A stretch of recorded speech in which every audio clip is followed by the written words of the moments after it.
Hello everyone, it's Ryan with Frontline Animal Removal. Now I want to show you some boring brick. Here we have some boring brick. What's most important is the boring brick right here.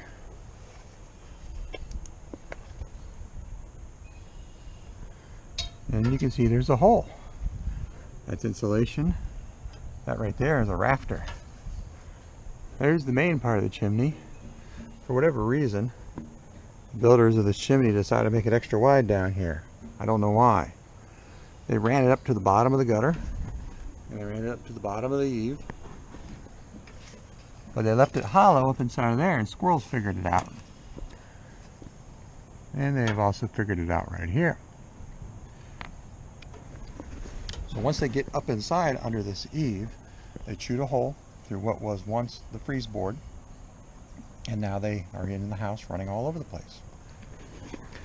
It's kind of a weird thing, but hey, squirrels do weird things and take advantage of weird things.